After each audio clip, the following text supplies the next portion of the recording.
王老三，听说你这段时间一直想杀了我，看来你是真想跟我拼一下，想要我叶松的命，你有这实力吗？老爷子，昨晚都没睡过，睡不着。听说您老昨晚去了林家来着，是吗？对，跟林朝阳聊了挺多。定条了吗？你我都低估了他的报复态度跟报复计划。难不成他是想把王家给扯进来，将王家也视为他的报复对象？对，老总亲自找他谈，但最终反馈回来的结果是他已经尽力了，连他都说服不了叶松，也是迫于此，我才不得已找上林朝阳，只求能争取到一丝回旋余地。虽然林朝阳做不了主，可他昨晚还是在跟叶松谈完话之后，给了我一个明确的回答，准确的说，应该是叶松的底线。什么5位王家阵营中的副部的下去，王家本家的1位从一品，跟2位正部的退居2线养老去。欺人太甚，这是。这还没完，作为幕后黑手的你，他的底线是无期。王老三呼吸急促地粗喘起来，喉咙一再不停地频繁蠕动。无期我认，但这是不应该牵扯到王家身上去。应不应该牵扯到王家身上去，这不是你我能够决定的，甚至都不是老总能够决定的。他说了，如果高层给不了他一个公道，那他就用自己的方式去为自己讨公道。我以死谢罪，可否免于王家遭受牵连？荒谬！王沧海立马高声斥责，继而缓了下情绪。其实我也想通了，只要能够保全你，这个代价是我王家能够接受的。毕竟他要是真的豁出去死磕王家，那就不仅仅是5位派系中的副部，以及咱们王家的1位从一品跟2位正部这么简单了。还有你假如真的以其人之道还治其人之身，且不说他会不会留下证据，即便真留下证据，谁又奈何得了他？王老三连着后退2步，脸色煞白道：我还是亲自找一趟的。我不允许，这件事就到此为止。不给王老三接话的余地。我一直都没问你究竟是如何促使那什么七色组织对叶松发起暗杀的，毕竟之前我就有听过叶松在暗网的悬赏花红高达2亿，可却一直都迟迟没人去借，所以你是如何说动那个七色首领去冒这种险的？看到王老三迟迟没有说话，王沧海在世道：事已至此，我希望你别再来敷衍忽悠我。这个问题很重要吗？重不重要是一回事，我想知道是一回事。欲言又止中，浑身气力仿佛被掏空的王老三苦涩一笑。共济会那边一直想拉拢我，并且愿意给我提供一定的身份地位，绝非那些共济会中那些资本家可比的那种。但我一而再再而三的拒绝了，直至我对叶松的存在忍无可忍，我便找上了七色首领蝎子，承诺只要他那边能干掉叶松，我不但可以跟他保持长期合作，同时还可以让他以引入人的身份将我招揽至共济会。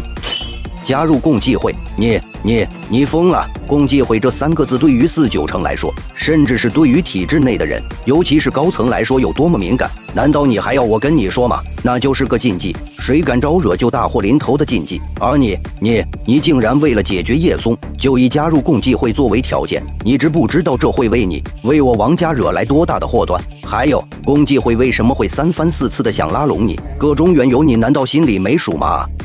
老爷子，我知道那是紧急，我也知道会有什么后果，但我想说的是，我从未想过加入共济会，我也绝对不会加入共济会。就算说七色那边真把叶松给解决的话，在我的计划中，我也是有办法反悔，并且让蝎子能够接受我的反悔的。不过现在说这些已经没用了。说完，王老三再是苦涩一笑。老爷子，把静安叫过来吧，我给他交代点事，同时也把我这些年积攒下来的底子交给他。因为若不出意外的话，既然此事已经被定条，那么紫禁高层那边肯定会尽最快的速度去给叶松一个公道，好让此事赶紧尘埃落定，以免迟则生变。静安去山青了。叶松不是已经入京了吗？他还留在山青干什么？不清楚，还没跟他通话。口中虽是这么说着，可在话音落下之际，王沧海也是将手机掏了出来，拨出王静安的号码后按下免提。你还在山青吗？怎么？叶松已经入京了，你现在还在山青干什么？什么？叶松入京了？他什么时候入京的？昨天入的京，昨晚面的圣。入京面圣？是我请求老总找他谈话的。您请求老总找他谈话？叶松在湘江遇袭一事，跟武术有关，是吗？对。嗡！王静安的大脑瞬间空白起来。叶松那边已经查出来了。因为知道已经包不住，所以提前找老总那边进行坦白，想着请求老总出面为你武术，还有咱们王家争取一丝回旋余地。现在定掉了。王静安颤声问出这几个字来，然而脑海中却是不断回荡着自己前日跟叶松说的那句，用尽所有能报复的方式去进行报复。在脑海中不断来回萦绕的那句话下，此刻的4、9成新生代第一人已是猛颤起了身体来。5位王家派系中的副部下去，王家1位从一品跟2位副部退居2线，再加上你武术武器，是什么？王静安险些站不稳。所以你五叔想让你回来，把他这些年积攒下来的底子交给你，时间不多，你务必以最快的速度赶回来。我之所以现在还留在山青，是叶松要求的。关于他想成立一个名为同济会的组织一事，我也有跟您老说过，他让我留在山青等魔都的傅一山过来，共同敲定同济会的成立事宜。紧着王静安的话落，燕京王家4合院中的王老三也让老爷子把手机给他，随后冲着手机道：“没事，赶不回来就赶不回来吧。静恩，你听好，我现在把我这些年所经营出来的全部交给你，你记住我接下来跟你说的一字一句。回头我会联系手底下那些人，让他们到时直接找你对接。静安，咱们王家的未来可以说是指望你了。武叔的要求不高，武叔那3个不成器的小崽子，以后你就看着帮扶一下。倘若他们真是难雕小木，真是扶不上墙的烂泥，你就好生照看着他们，别让他们把路走死就好。”五叔，您言重了，他们都是我的弟弟，就算您不跟我说这些，我也一样会护着他们，照看着他们。好，有你这话，五叔就放心了。你听着，王老三不再废话，迅速把那些该交代的全都一一交代好。虽说等着他的并不是吃花生米，仅仅是无期罢了，到时就算进去了，一样有交代的机会。可考虑到一些顾忌所在，王老三还是想以这种方式去进行交代。大半个小时后，就在王老三刚刚交代完之时，一阵脚步声响起，几位穿着便装、表情复杂的进入王家4合院的偏厅。便装，这是给王家以及王老三的体面所在。王老三，跟咱们走一趟吧。高层的动作来得比王老三想象中的还要快，由此也能看出紫禁高层那边是真的想赶紧让此事翻篇，以免再生什么变数。不过话说回来，这也得亏是叶松逃过一劫而已，否则不说王家跟王老三会是怎么个下场，整个紫禁、整个4、9城都得全乱套。光是老总跟那几位庙堂高层的怒火，就足以将王老三给烧没。王老，职责所在，还请您多多理解。理解。爷爷，王家的王老三被相关部门带走了。啊，您就不感到意外？王家那小子一直都游走在灰色地带，被誉为天子号前客的他真要追究起来，屁股不见得会有多干净，所以被有关部门调查也是没什么可说的。据悉是有关部门的人便装进入王家将他带走的，如此一来，可见不是一般的调查性质了。别瞎打听了。果然，林夕瞬间直瞪美眸，情绪似乎跟着激动起来。如果说暗杀阿松的幕后主谋是王老三，那这事不能就这么了了吧？这也是阿松命大穿了您给的那件防弹衣才逃过一劫。如果没有那件防弹衣，那当时必然会要了阿松的命。而王老三若是作为主谋的话，仅仅是被相关部门带走就能翻篇的。别忘了，他王老三跟王家可是想要阿松的命。谁跟你说王老三是暗杀阿松的幕后黑手了？难道昨晚跟今天的一连串还不够说明？我说了，你别瞎打听，那些事也不是你该关心的。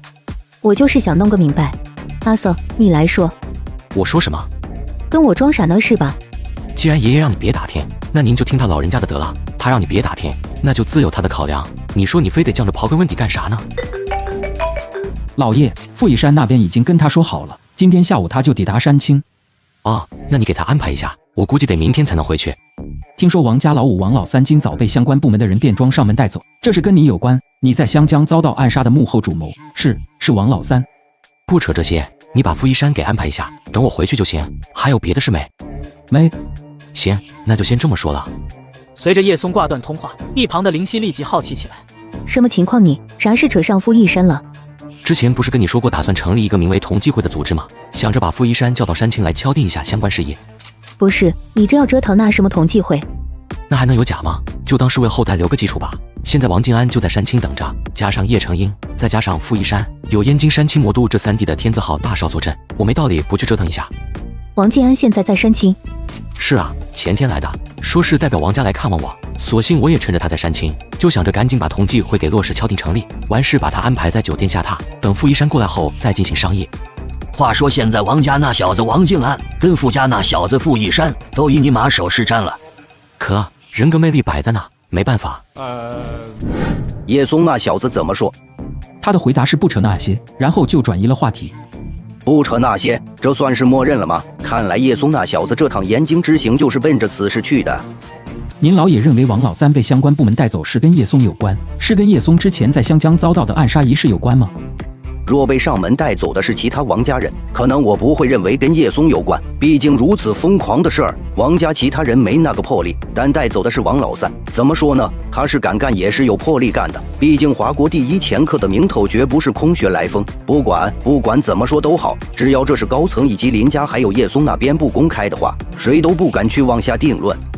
如果真是王老三的话，接下来岂不是得乱套了？就我对叶松的了解，我敢说这绝不是王老三被相关部门带走就能翻篇的。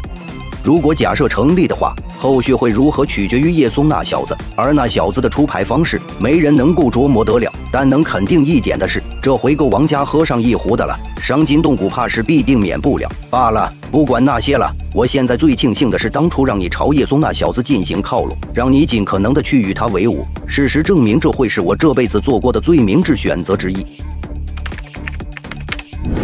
蝎子，接下来你打算怎么办？这个亏我们就这样算了吗？